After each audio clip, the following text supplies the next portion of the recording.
Assalamualaikum warahmatullahi wabarakatuh, Malam. Mas Ibrahim. Ya Teh, gimana sehat Teh? Alhamdulillah sehat, Mas. Gimana kabarnya, sehat juga? Alhamdulillah. Walaupun ya sedikit Alhamdulillah. sedikit kurang enak Capek badan mungkin tapi ya? iya kayaknya. Capek, Mas, karena Mas Ibrahim itu kemarin ikut sama Kang Dewa ke Jakarta ya? Iya, kemarin Wah, 2 hari lah. seru-seru. Oh, 2 hari di Baru sana, nyampe. pantesan. Mm-mm. Oh, oke, oke. Sip, sip, sip, sip. Nih, teman-teman semua tuh udah nungguin, apa namanya, banyak sekali pertanyaan, terus juga interest banget sama, apa namanya, judul kali ini, yaitu tentang, apa namanya, tentang storytelling nih, gitu, Ya, tentang storytelling, yang mana Mas Ibrahim ini udah yang canggih banget gitu ya, udah keren banget gitu di dunia storytelling. Apa namanya, mungkin hari ini kita bisa cerita-cerita mengenai itu ya, Mas ya, siap? siap Mak. Siap Teh, siap Teh. Oke, Sebelumnya alhamdulillah saya ya kalau mengucapin gitu. selamat dulu ya ke Billionaire Store udah 100.000 follower, keren banget di Billionaire Store. Alhamdulillah. Keren. Alhamdulillah, terima kasih berkat Mas Ibrahim dan pasukan-pasukannya juga yang sudah ikhlas untuk follow kita. Iya keren soalnya konten-kontennya. Masya Allah, Alhamdulillah. Terus dukung kita ya, jadi kalau diundang ke sini atau Iya diundang benar. live lagi mau ya. Iya, iya, iya. Oke, oke. Mas, kemarin itu di pertemuan sebelumnya kita kan sudah apa namanya mendapat ilmu lah gitu kan ya dari apa namanya dari Mas Afif, dari banyak gitu yang lainnya juga. Nah, kemarin itu apa namanya menceritakan tentang pembuatan apa namanya copywriting gitu ya. Nah, ada dua macam kan ya, ada highlight terus juga ada si storytelling. Nah, kita masih masih agak apa namanya ya, bingung untuk membuat si storytelling. Jangankan storytelling, untuk bikin highlight aja masih bingung gitu, pakai kata apa gitu. Headline. Iya, headline-nya gitu ya. Headline-nya itu masih bingung mesti pakai apa gitu, kata apa gitu. Yang bisa nge-grab apa namanya customer gitu. Nah, kalau untuk di storytelling ini gimana nih, Mas? Oke, ya jadi teman-teman, mungkin saya sedikit jelasin dulu tentang storytelling gitu ya. Sebenarnya kan storytelling itu Hmm. gampangnya itu adalah seni bercerita, udah gitu ya. Arti Hmm. secara Hmm. benarnya gitu. Jadi Hmm. storytelling itu seni bercerita, entah dia lewat omongan, lewat dongeng, lewat tulisan, ya, ataupun itu tuh adalah seni bercerita. Terus namanya storytelling. Nah, kalau misalnya dihubungkan dengan copywriting, biasanya memang storytelling itu bagian dari gaya copywriting. Karena ada kan copywriting itu memang ya semacam kayak di brosur iklan itu kan ya udah sejak sekedar itu aja, maksudnya penjelasan tentang benefitnya, terus kenapa harus beli produk tersebut, headline-nya apa manfaat produknya gitu ya, diskonnya gimana, itu kan copywriting secara umum. Tapi kalau misalnya storytelling itu lebih ke gaya berceritanya, gimana misalnya ada sebuah brand itu menceritakan tentang sejarah brandnya gimana, terus kenapa brand itu membuat suatu produk tersebut, terus apa manfaat dan value-nya yang diberikan, itu bagian dari namanya storytelling, yaitu bercerita tentang brandnya, entah itu brand produknya atau dirinya gitu ya. Misalnya kayak Kang Dewa yang cerita beliau bangkrut, ditipu 7,7 miliar gitu kan, dia bangkit dari bukunya, terus akhirnya beliau bisa sukses, bisa lunas hutangnya, pernah sakit juga. Itu adalah bagian dari storytellingnya Kang Dewa, di mana ketika orang mendapatkan cerita itu tuh Kang Dewa akan menjadi, akan nempel di benak marketnya. Nah, itulah kekuatan dari storytelling. Jadi sebenarnya Kang Dewa itu kan jualan kan, tapi orang itu Hmm. merasa senang gitu dengar ceritanya, inspiratif, lama gitu, tersimpan dalam benak orang gitu ya. Nah, karena itulah kekuatan dari storytelling. Jadi uh, kalau saya lebih mudah menyimpulkan biar teman-teman paham, storytelling itu sebenarnya bagian dari strategi juga. Jadi bagaimana kita Hmm. membangun brand, personal brand produk atau brand perusahaan itu dengan storytelling. Jadi kita ceritain visi misi kita dan segala macamnya. Ada juga storytelling lewat tulisan atau copywriting gitu ya. Misalnya kita lagi cerita, hari ini saya pergi kemana ya kan, terus saya ketemu dengan orang ini dan ternyata orang ini tanpa saya sadari ternyata dia pakai produk bla bla bla, wah ternyata produknya ini bla bla bla bla bla gitu. Nah itu namanya storytelling dalam bentuk tulisan, yaitu copywriting dengan jenis storytelling. Gampangnya gitu sih Teh. Jadi teman-teman kalau misalnya gimana cara bikin storytelling, sebenarnya ketika teman-teman nulis cerita misal di Facebook atau di story ya, atau story Instagram atau di feed Instagram, teman-teman nulis bercerita, terus teman-teman menyelipkan jualan produk dagangan Anda di tengah-tengah cerita, gitu. Misalnya mention akun bisnisnya, jualannya. Nah, itu adalah bagian dari storytelling kayak gitu. Copywriting storytelling. Nah, cara umum kalau untuk bangun storytelling brand misalnya ya kita ceritakan brandnya. Jadi jangan melulu jualan produk ini, produk kita bagus segala macam.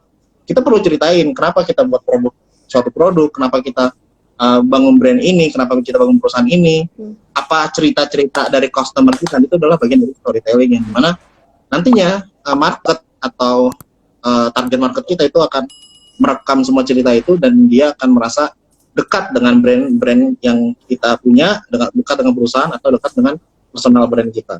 Gampangnya gitu sih kalau storytelling. Oke. Nah, berarti dari sebenarnya kita pun bisa ya, maksudnya dengan cerita apapun itu bisa dijadiin storytelling gitu ya. Mau misalnya tergantung apa yang mau kita ceritakan gitu. Nah, sekarang untuk tekniknya sendiri nih kan kalau untuk cerita itu ada deduktif, induktif gitu ya dari cerita itu. Nah, itu enaknya itu atau teknik lainnya itu biar ngemasnya itu enak gitu dibaca gitu. Itu tuh gimana ya alurnya? Oke, sebenarnya kalau soal alur sih, kalau saya sebenarnya banyak belajar dari beberapa orang pakar storytelling. Ada yang bilang ya namanya storytelling sebenarnya ya udah cerita aja ya, ceritanya gampangnya alurnya ada pembuka atau ada latar belakang gitu kan, terus ada konflik gitu ya, ada konflik ceritanya itu apa, terus ada konklusinya akhir dari cerita. Alurnya sebenarnya secara umum seperti itu.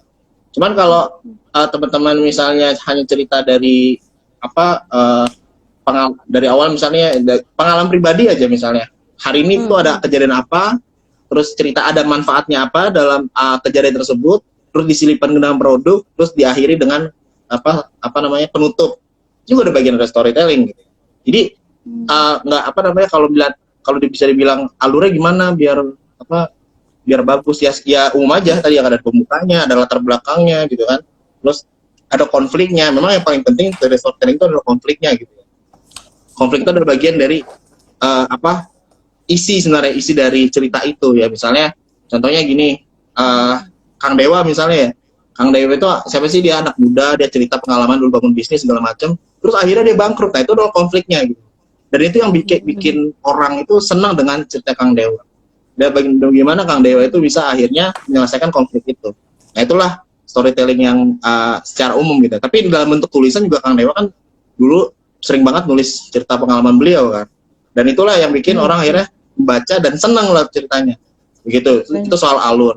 Terus soal gaya penulisan, baiknya menulis storytelling itu harusnya natural aja gitu. Pakai bahasa sehari-hari.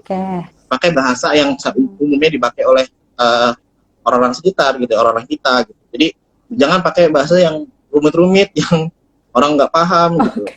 Nah, itu yang bikin relate ya, lebih relate. Terus juga ya terakhir ya memang storytelling, carilah cerita yang memang orang itu nyambung dengan cerita itu. Bahasanya relate ya. Jadi orang itu udah kesamaan gitu ya misalnya. Ya contohnya kalau cerita Kang Dewa bangkrut itu udah kesamaan, dulu tadi dia bangkrut. Kalau saya pribadi bangun ceritanya gimana saya dulu reseller ya, terus saya dulu reseller Billionaire Store, awal bulan saya jualan cuma 1 buku, tapi beberapa bulan kemudian alhamdulillah saya bisa jadi top 1 reseller, dan sekarang saya jadi distributor BL dan jadi CEO Trust Indonesia. Nah itu kan sebenarnya cerita yang ya saya kalau biasanya keluar itu biasanya saya ceritain kayak gitu. Nah itu ibaratnya orang kan kalau diceritain kayak gitu dia tuh ngerasa oh iya, lebih gampang ingetnya gitu ya, jadi lebih relate lah. Oh ini tadinya gini Mas Ibrahim, terus sekarang jadi kayak gini. Gampangnya sih from zero to hero ya. Jadi ada ada perbandingan gitu ceritanya, kayak gitu. Nah kalau yang tadi soal relate tadi lebih khususnya, kalau relate itu apa yang sekiranya orang itu ngerasa hal yang sama gitu ya. Kayak misalnya contoh saya jualan awal bulan, kalau cuma satu piece itu orang kan sama ngalamin juga kan, itu lebih relate. Kang Dewa pernah bangkrut, pernah hutang, itu orang banyak yang ngalamin hal yang sama, dan itu yang punya kesamaan itu akan lebih suka dengan cerita tersebut.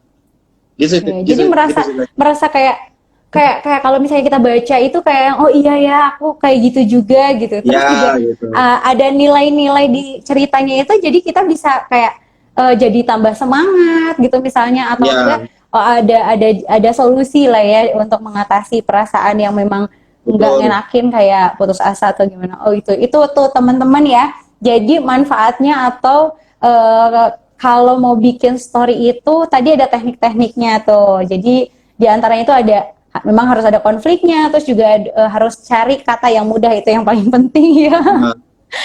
Gitu. Nah ini pakai bahasa sehari-hari. Nah, pakai bahasa yang sehari-hari biar mudah untuk dicerna. Nah ini ada pertanyaan juga nih Mas Ibrahim nih dari Mas Reksa Yunan.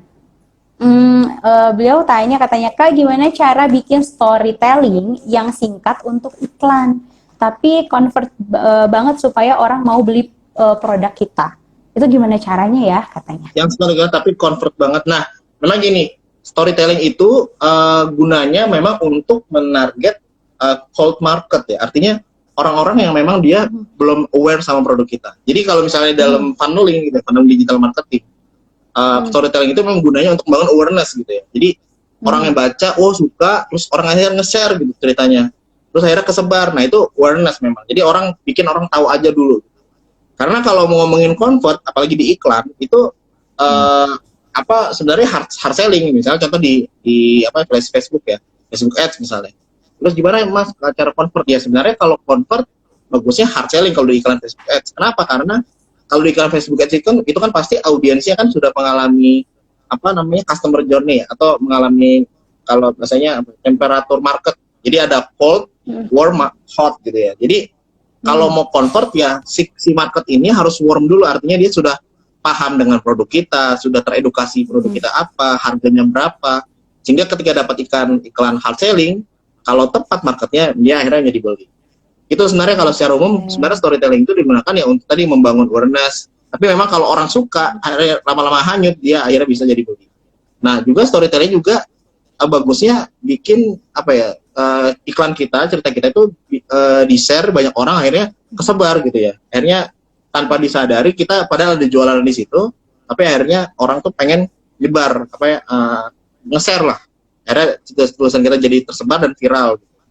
Nah, tapi mungkin masukan dari saya untuk teman-teman yang iklan, kalau ngomongin storytelling, baiknya gunakanlah iklan cerita dari customer atau testimoni customer, dan itu dalam bentuk cerita. Nah, itu biasanya lebih ngefek gitu. Kenapa? Karena ya namanya orang mau beli kan dia ngelihat dari hasil ya. Nah, ketika kita mungkin kita bikin iklan itu menceritakan tentang customer kita, misal ada ibu ini, dia menggunakan produk ini, hasilnya ini. Nah, itu bagi saya sih bagus ya konversinya, karena ketika diiklanin, orang baca ngeliat ada testimoninya dan orang percaya atau terenyuh dengan testimoni tersebut, dia akhirnya akan mau beli. Gitu sih. Jadi kalau misalnya untuk iklan, baiknya coba ngambil storytelling dari customer kita ya, orang yang sudah pakai produk kita dan berhasil. Gitu kan. Oke. Nah, Mas tadi siapa mudah-mudahan bisa terjawab ya. Nah, selanjutnya ini ada lagi nih Mas, katanya kalau storytelling itu bisa berlaku buat dropship makelar nggak ya, katanya? Ya sebenarnya gini, kalau storytelling itu kan pertanyaan gini, Anda yang ketika jualan jadi dropshipper atau makelar itu bangunnya brand toko online atau personal brand itu hari. Saya nggak tahu nih, kan bisa jadi nih, saya misalnya Ibrahim jadi dropshipper produk A misalnya, terus saya jualin, ya udah, cara bangun storytelling gimana ya, kita bangun cerita pribadi, terus kita ceritakan tentang produk kita, itu bisa juga.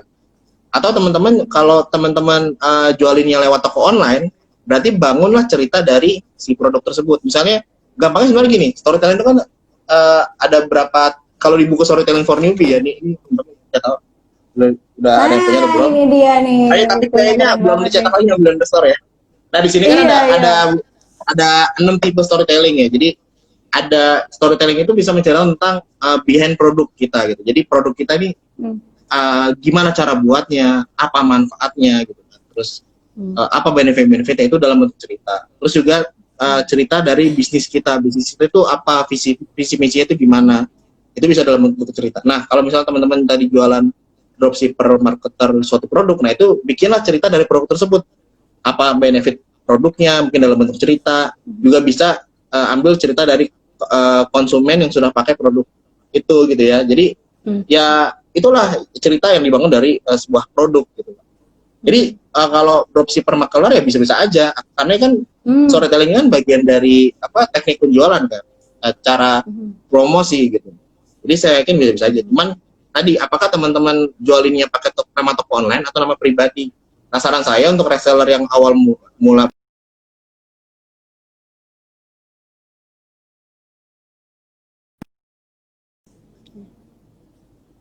lebih suka dengan kita, sehingga ketika kita jualan sesuatu orang lebih trust karena dia sudah suka dengan sosok kita lewat storytelling yang kita buat. Nah kayak gitu. Jadi saran saya gitu. Tapi kalau teman-teman punyanya toko online ya nggak apa-apa, tinggal dibangunlah story dari produk tersebut. Dari ya tadi testimoninya atau bahan-bahannya atau kenapa produk itu dibuat, manfaat-manfaatnya dan lain sebagainya. Oh, Gitu berarti banyak unsur ya? Gimana? Iya, misalnya Teh Uni misalnya ketemu orang misalnya, saya tanya, terus Teh Uni habis beli sesuatu gitu, ya. Pernah gak? Misalnya habis beli sesuatu, seneng, terus diceritain sama orang, pernah gak? Pernah. Nah, kayak gitulah storytelling sebenarnya. Orang tuh ya seneng dengar cerita Teh Uni misalnya, oh Teh Uni habis beli ini, beli itu gitu ya.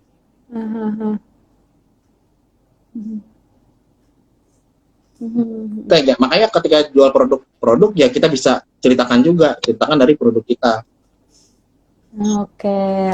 Gitu. Berarti banyak unsur yang bisa dijadikan isi dari storytelling itu gitu ya, dari pengalaman pribadi atau misalnya dari hasil pengamatan kita gitu kan, atau misalnya dari produk yang mau kita angkat gitu, itu diobservasi dulu gitu, atau dari testimoni mungkin. Nah, jadi mungkin teman-teman juga hati-hati nih, jangan sampai kalau misalnya ada produk atau sebuah perusahaan gitu yang mau dibuatkan storytelling itu tercampur dengan storytelling pribadi.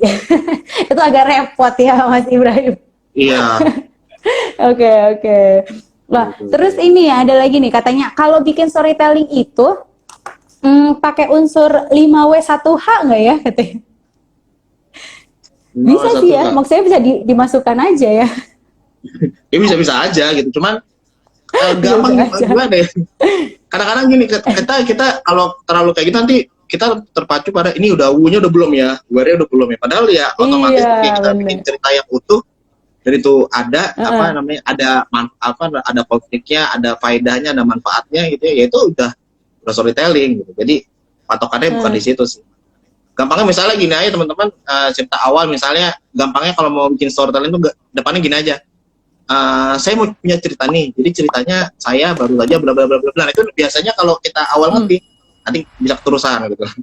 Jadi nggak di depan laptop nih teman-teman pengen cerita apa udah kebayang, jadi mulai aja cerita dengan saya mau cerita. Jadi kemarin tuh saya pergi bla bla bla. Terus nah itu nanti akan terasa sendiri. Gitu.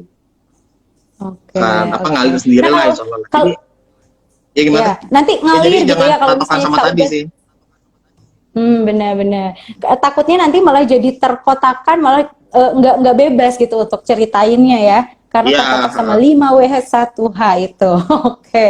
Nah, aku yakin sih kalau misalnya kita cerita kayak ngobrol tadi seperti yang Mas Ibrahim tadi bilang, storytelling itu kayak ngobrol aja. Ya terasa sih, aku juga kadang kalau misalnya lagi ngobrol gitu, itu ngalir aja, bahkan nggak kerasa ini 2 jam aja ngobrol gitu kan ya, ternyata kita udah melakukan. Nah, yang membedakan adalah mungkin cara menyimpannya, yang tadinya cuma ngobrol mulut aja, tapi sekarang ditulis misalnya gitu. Nah, unsur-unsurnya atau tahapannya tadi sudah dijelaskan sama Mas Ibrahim nih. Nanti teman-teman bisa langsung coba ya. Gitu. Terus Mas, ada lagi, ini seberapa panjang sebetulnya harusnya atau idealnya itu untuk membuat storytelling? apa Apakah ada paragrafnya. macam-macamnya gitu atau gimana? Mhm. Ya kalau soal saya sih nggak ada ini bakunya ya, intinya ada cerita, ada sesuatu yang dikeluarkan atau ada pesan dari cerita tersebut gitu ya, sepanjang apapun itu, kalau selama itu ada pesannya, ada konfliknya, ada awal tengah akhirnya, itu disebut cerita. Ya nggak ini sih nggak ada patokan panjang atau pendeknya, tapi memang biasanya storytelling itu panjang gitu ya, jadi ada konfliknya ini kayak cerpen lah sebenarnya, itu kan cerpen itu kan sebenarnya storytelling yang umum ya gitu ya. Cuman kalau soal Ya. jualan ya kita kan nggak perlu panjang-panjang, tinggal menceritakan hal-hal yang penting-penting aja gitu. Nah, ada lagi yang nambah penasaran. Ini udah masuk ke apa namanya manfaat dari si storytelling itu. Dari Mas Iya Aji Pangestu. Jadi sebetulnya storytelling yang bagaimana nih yang bisa bikin rekening gendut atau gendut rekening gitu. Menurut Mas Baim gimana nih Mas? Jadi gini, sebenarnya memang storytelling itu, jadi ya tadi ada biasanya saya sih membagi ada dua hal storytelling. Pertama dari strategi gitu ya, strategi gimana sih kita membangun personal brand kita, membangun produk kita gitu ya. Nah itu dengan cerita. Nah memang kenapa bisa bikin rekening gendutnya, karena ketika kita bikin cerita, bikin story, itu orang akan lebih nyaman bacanya. Orang itu akan lebih relate, akan lebih punya rasa kepemilikan dengan produk yang kita jual atau brand yang kita ceritakan atau personal kita gitu ya. Kalau misalnya kita menceritakan tentang diri kita, itu orang akan jadi lebih trust. Nah, ketika orang lebih trust dengan brand kita, produk kita atau diri kita, orang akan lebih suka membeli produk yang kita punya gitu ya. Dan itu terbukti di diri saya sendiri ya. Jadi ketika dulu waktu saya masih jadi reseller Billionaire Store, awal-awalnya saya kan jualannya biasa aja ya, hard selling segala macam gitu kan. Terus akhirnya karena saya tahu ada storytelling, ya udah akhirnya saya sering lah tuh posting di Facebook atau di channel Telegram saya itu dengan gaya-gaya bercerita gitu. Dan orang yang baca itu nyaman, seneng gitu. Ketika orang nyaman dan seneng dengan saya, trust, akhirnya ketika saya jual produk, orang tuh jadi mau beli produk yang saya jual. Akhirnya ya udah, itulah yang bikin merasakan penghasilan saya nambahnya di situ. Itu dari strategi. Nah, kalau misal dari segi copywritingnya, ketika kita bikin storytelling yang tulisan panjang gitu kan, terus kita menyelipkan jualan di di bagian tulisan tersebut, misalnya kita lagi cerita apa ya, misalnya pengalaman kita pribadi, gimana kita bangun bisnis segala macam, terus di tengah-tengahnya kita arahin untuk membeli produk kita, terus di akhir kita lanjutin lagi ceritanya, terus orang merasa terinspirasi dengan cerita tersebut, dia nge-share tulisannya, maka tulisan itu akan semakin tersebar ke banyak orang tuh akan makin banyak baca. Nah, semakin orang banyak baca, maka ketika dia tertarik dengan produk kita, itu kan artinya dia akan semakin, insya Allah ada peluang orang beli banyaknya akan makin banyak ya kan. Nah itulah efek penjualan dari ketika kita nulis storytelling lewat copywriting itu, kayak gitu. Jadi efek rekening tadinya ya, orang bikin kenapa storytelling bikin rekening gendut ya, karena satu, dengan menulis storytelling kita akan mendapatkan trust, orang lebih nyaman baca promosi kita, sehingga tanpa disadari ketika dia nyaman, dia yang tadinya mungkin nggak kepikiran mau beli karena dia oh iya juga ya, oh ngena juga ceritanya, akhirnya dia ada rasa pengen beli. Nah disitulah efek magicnya kayak gitu loh, dari storytelling. Magic. Jadi dari kata-kata juga itu bisa menghipnotis ya. Bisa jadi gini, yang tadinya cuma lirik-lirik aja gitu, tapi lama-kelamaan oh ternyata gini, bikin penasaran jadinya sampai tertarik sama produk yang kita jual, terus beli deh. Nah nggak cuma satu, karena percaya itu tadi bisa jadi narik banyak orang gitu tuh. Jadi udah rekeningnya gendut ya. Rekeningnya gendut nah, karena gini sebenarnya atau gimana? Yang paling penting sih ini sih proses ya. Jadi orang tuh jangan jangan mikirnya tuh pengennya tuh instan gitu. Jadi karena storytelling ini bisa ya, oke lah, akhirnya dia nulis storytelling. Terus pas nulis pas dia posting nggak ada yang baca misalnya. Terus nggak ada yang nge-share, nggak ada yang komen. Akhirnya karena dia ngerasanya pengen instan, akhirnya dia menyerah gitu, berhenti. Padahal kuncinya adalah di konsistensi, gimana kita terus-terusan aja nulis posting gitu. Kalau nulis storytelling emang nggak bisa sehari gitu ya. Kita harus bangun terus, lama bangunnya gitu. Dan itu memang harus konsisten. Apalagi kita jualnya nggak pakai iklan ya misalnya. Ya udah, dan jadikan storytelling itu sebagai apa namanya bahan kita untuk bangun personal brand kita. Ini kalau jualannya lewat akun personal ya. Jadi jangan karena apa namanya karena kita pengennya cepet, akhirnya kita nggak sabar, akhirnya ya udah nggak akan berhasil tuh kita bangun cerita kita pribadi atau cerita produk kita atau cerita bisnis kita. Ya harus sabar gitu ya, harus mau apa namanya terus-terusan konsisten kayak gitu. Gitu sih. Memang ya apa namanya tadi Mas Ibrahim juga awalnya itu kan lewat Facebook ya, jadi cerita di Facebook, terus melihat banyak sekali apa namanya yang komen mungkin di bawahnya, terus juga tertarik, terus juga nge-share, sampai akhirnya ada banyak yang percaya. Nah, terkadang nih untuk teman-teman yang lainnya mungkin ada yang nulis di Facebook itu entah di Facebook atau di mana gitu ya, itu panjang gitu, tapi jadinya tuh banyak yang skip gitu kan, banyak yang skip. Nah, ada nggak sih cara biar selain dari apa namanya tadi mungkin bahasanya yang kurang apa ya kurang bisa diserap lah atau kurang ringan gitu dicerna gitu, itu ada lagi nggak untuk biar orang-orang itu tertarik misalnya dengan adanya simbol atau misalnya dengan tambahan apa gitu, itu gimana tuh, ada nggak sih cara lain? Yang pertama nih yang saya alami adalah saya itu suka baca tulisan orang yang menurut saya bagus gitu ya. Itu yang pertama.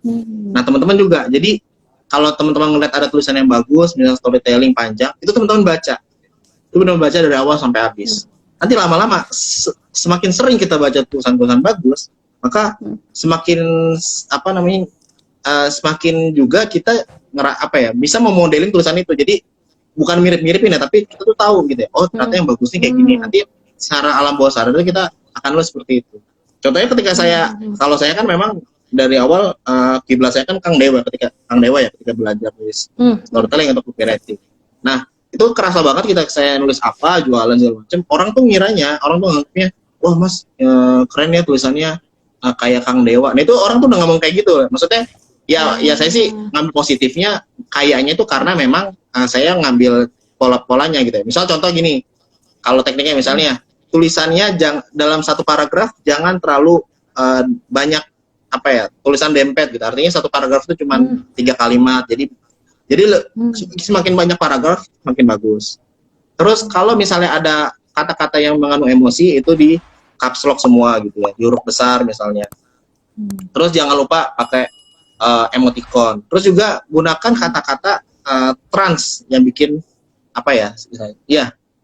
istilah trans. Jadi contoh gini, kita ada kata-kata komunikatif ya gampang ya. Misalnya contoh gini, kita lagi ngomong apa, terus Anda kebayangkan misalnya contoh gini, saya pernah mengalami yang dimana saya tuh merasa sulit sekali jualan. Saking sulitnya, saya sampai bingung kalau mau jualan itu saya selalu mikir ini mau posting apa ya. Anda kebayangkan jadi saya gimana stresnya saya waktu itu. Contohnya kayak gitu. Nah, itu kan itu bahasanya ketika kita tuh ngajak komunikasi dengan pembaca. Nah, itu termasuk bagian dari gaya teknik penulisan storytelling yang bikin orang tuh betah karena dia ngerasa ngobrol gitu. Dia ngerasa berkomunikasi dengan kita. Jadi ketika kita tadi sering nanya kebayang atau setuju dengan saya atau mungkin ada pendapat lain misalnya contoh kayak gitu, jadi orang tuh ngerasa oh dia akan jawab dalam hati. Nah, itu yang bikin orang lama bacanya. Nah, selain itu memang tadi balik lagi kalau cerita kita tuh relate, cerita kita tuh memang masuk ke dunia si pembaca, maka dia akan nyaman dengan tulisan kita. Tapi yang paling penting adalah kita namanya mau mencapai titik sempurna kan pasti banyak prosesnya. Maka dari itu intinya ya kita terus nulis aja gitu. Kita nulis aja gitu kan sampai nantinya lama-lama walaupun awal-awal mungkin kurang, nggak bagus, jelek, nanti lama-lama insya Allah kita akan temukan pola yang bagus gimana, nantinya tulisan kita akan makin baik dan orang akan makin suka baca tulisan. Begitu. Oke, sama seperti di bajunya Mas Ibrahim ya yang di foto flyer itu, nulis aja dulu. Udah nulis aja gitu ya. Dulu. Oke, jadi dari situ kan bisa jadi latihan ya, lama-kelamaan jadinya nambah bagus, nambah apa namanya nguasain gitu storytellingnya. Sama seperti yang dialami sama Mas David ini nih, dia curhat juga nih beliau. Mas, kadang kalau bikin storytelling di share ke WA katanya di WhatsApp group kan jadi kelihatan panjang tuh, biar orang ndak bosen bacanya, tetap bisa membuat orang tertarik. Itu ngikutin promo kita nggak? biar biar nggak bosen, tetap bisa membuat orang tertarik ngikutin promo kita kak, katanya. Gimana caranya? Oke, mungkin tadi Nah, pertanyaan udah gini, ini sih. itu di grup WA gini, di grup WA itu grup apa ya? Jangan sampai postingnya itu nyepam, artinya grup orang terus kita asal posting, yaitu orang nggak akan langsung denial atau akan nolak gitu kan. Ya. Ini apaan sih gitu, nggak akan mau baca. Nah, kalau misalnya kecuali grup itu grup kita, misalnya kita bikin kolam, grup kita pribadi, nah itu sebenarnya cara nulis storytellingnya kita satu-satu tuh tek tek tek tek gitu. Jadi misalnya teman-teman saya mau cerita nih, chat satu, jadi satu balon chat gitu. Jadi kemarin saya baru gini-gini balon chat. Jadi jangan langsung jebret gitu. Itu kalau grup kita sendiri, misalnya kita mau cerita di grup kita Kopulwa gitu. Kalau di grup orang langsung itu pasti orang nggak akan suka. Nah, selain itu kalau di WhatsApp sebenarnya teman-teman bisa pakai storytelling, mainin storytelling di status WhatsApp ya. Jadi misalnya status WhatsApp itu kan banyak ya. Bisa kayak story lah, kayak story Instagram. Kan namanya story Instagram. Nah, tapi kalau di WhatsApp namanya status WhatsApp. Ya bisa tuh bikin story bikin cerita kayak gitu. Jadi teman-teman, kemarin saya baru dapat kejadian aneh nih, pos. Jadi ceritanya saya saya baru gabung di peluang bisnis ini. Saya jual ini. Anehnya kenapa sih pas ketika saya jual kok langsung laris ya? Kebayang nggak sih kalau teman-teman ikutan peluang usaha ini, misalnya contohnya gitu, itu kan storytelling gitu ya. Itu story bikin orang awalnya ini cerita apa ya, akhirnya dia malah ceritain produk dan ngajak orang join. Itu kalau di status WhatsApp kayak gitu. Jadi kalau langsung di grup memang orang akan risih gitu ya, apalagi grup orang, grup keluarga itu.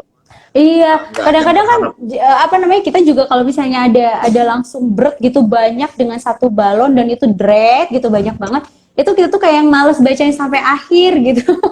nggak ada judulnya, nggak ada apanya gitu kan, jadi kan bingung mau bacanya juga males gitu. Berarti itu salah satu trik juga tuh teman-teman, dengan cara tadi per balon gitu kan ya. Kalau tadi Mas Ibrahim bilang itu per balon, terus juga dikasih apa ya, dikasih intro dulu, misalnya pembuka dulu, kita mau cerita nih kayak gitu-gitu. Wah, itu emang sih kayak apa ya, menarik perhatian orang-orang yang ada di grup itu juga kan ya Mas Ibrahim gitu. Atau tadi di status WhatsApp. Iya, status WhatsApp. Nah, kalaupun mau cerita di grup lain ya teman-teman bener-bener kayak cerita aja gitu. Jadi kayak apa gitu kan, terus jadi jangan bener-bener kelihatan jualan lah. Tapi cerita kayak cerita misalnya pengalaman gabung di mana, teman-teman saya mau cerita nih, jadi kemarin saya baru gabung di peluang usaha ini, wah ternyata seru banget deh gini-gini, dan produknya ternyata bagus, produknya itu gini-gini. Nah, kalau misalnya teman-teman mau join, bolehlah chat saya contoh gitu, tapi itu benar-benar kayak cerita, jangan kayak broadcast iklan. Broadcast iklan gitu orang akan risih duluan. Apalagi udah ngajak, ayo beli produkku, ayo beli barang aku itu, ujung-ujungnya kayak gitu, udahlah itu udah nggak langsung kayaknya di delete langsung. Iya. Oke, nah ini ada lagi nih curhatan dari Mbak Nabila Rikan. Assalamualaikum, katanya, kalau storytelling yang cocok untuk konsumen yang masih pelajar itu kayak gimana sih Mas? Soalnya konsumen saya kebanyakan anak muda, katanya. Cukup tergantung produknya sebenarnya kalau storytelling itu. Kalau yang anak muda berarti ya cari aja cerita-cerita yang relate sama anak-anak muda gitu ya. Anak muda tuh apa, misalnya contohnya putus pacar, galau gitu kan. Itu misalnya kita cerita apa terus disambungin dengan apa namanya, produk kita gitu. Lagi cerita tentang galau, terus tengah-tengah ternyata walaupun galau kita harus tetap bahagia, dan caranya bahagia teman-teman bisa beli produk ini, misalnya contohnya gitu ya. Itu kalau storytelling lewat copywriting. Karena gini, saya juga pernah nulis dulu, pernah ikut salah satu seminar guru ya, jadi beliau ini ahli storytelling. Jadi uniknya gini, kita tuh disuruh nulis cerita gitu. Cerita apa aja dari gambar. Misalnya kita ngeliat gambar terus kita disuruh nulis cerita. Harus saya tulis saya tulis tentang bagaimana kita ini nggak boleh melupain orang tua kita, walaupun orang tua kita sudah tua, kita nggak boleh lah. Saya cerita lah segala macam. Nah terus pas udah nulis cerita, disuruh menyambungkan cerita kita dengan suatu produk. Nah kebetulan saya kepilih produk batu bata. Nah itu akhirnya bisa juga gitu ya, disambungin dari kita cerita orang tua, saya sambungin bagaimana bisa jualin batu bata. Caranya gimana ya? Caranya, intinya itu cara saya nyambungin adalah walaupun kita ini harus bisa memberikan yang terbaik untuk orang tua kita. Bayang nggak sih teman-teman, orang tua kita itu pasti pengen banget punya hal-hal yang mereka sebelumnya belum bisa beli, misalnya seperti mobil atau seperti motor atau bahkan seperti rumah. Nah, kalau rumah, teman-teman baiknya bangunlah rumah yang terbaik dengan batu bata terbaik. Inilah batu bata yang teman-teman butuh. Ya itu contoh gitu. Jadi itu bisa aja sambung-sambungin teh. Wow. Iya. Oke. Jadi dari cerita keren orang tua. Banget sih, keren banget. Iya. Terus disuruh tiba-tiba bikin batu bata. Gimana tuh cara jualannya itu? Kita cari-cari. Nah, itu semua bisa dilatih lah. Oke. Nah kalau tadi anak jadi muda, ya udah. Kalau tadi anak-anak remaja ya, anak kampus, ya tinggal dicari apa cerita yang isu mereka, terus nanti kita sambung dengan produk. Atau bagaimana produk kita ini bisa jadi solusi untuk mereka, untuk kalangan anak-anak remaja atau anak kampus kayak gitu sih. Jadi pada intinya kalau storytelling itu bisa disangkut pautkan kemana saja asal kita bisa merangkai kata-katanya mungkin ya. Iya, merangkai kata-katanya, pinter-pinter nyelip-nyelipin lah kayaknya. Dan nyelip-nyelipin itu, merangkai katanya itu hanya dengan satu tadi latihan, kata Mas Ibrahim. Iya. Gitu. Latihan. Kalau nggak latihan, ya latihan, terus juga kita juga perlu cari apa yang relate ya, misalnya dari cerita kita ke produk kita itu apa. Misalnya tadi kalau misalnya tadi saya cerita tentang orang tua, relate-nya adalah seorang anak harus memberikan yang terbaik ke orang tua, salah satunya rumah. Oh iya, berarti kan rumah sama batu bata kan ini ada relate-nya ya. Nah itu bisa disambungkan dengan cerita. Padahal sebenarnya tadi aku tuh terbersitnya itu antara orang tua batu bata. Ya ampun, kayaknya jauh banget gitu. Kepikirannya. Iya kan? Gimana cara nyambunginnya gitu kan? Tapi iya juga ya, kebutuhan. Baik, mungkin belum mewujudkan sebagai I see. Intinya latihan teman-teman kan. Kalau nggak latihan ngeblank kayak aku tadi ya. Oke. Nah, seru.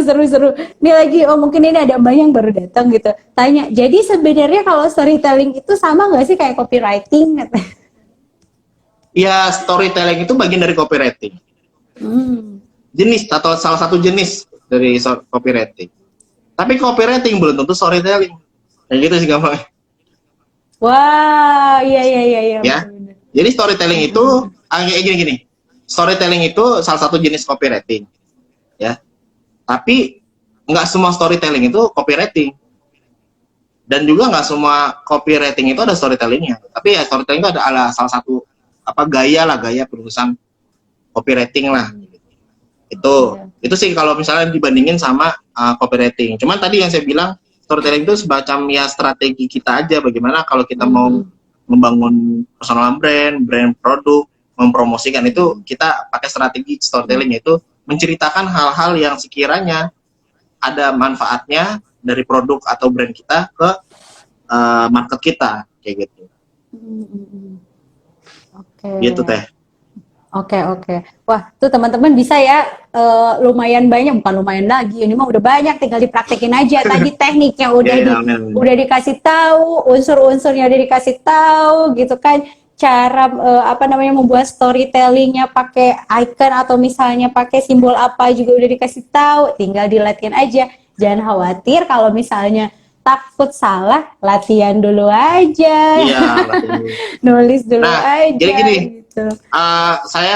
Menurut saya nih ya, teman-teman baik itu yang reseller atau yang pokoknya teman-teman yang bangun jangan menjadikan media sosialnya sebagai tempat untuk jualan atau akun personal ya, misalnya teman-teman punya Instagram personal atau Facebook personal.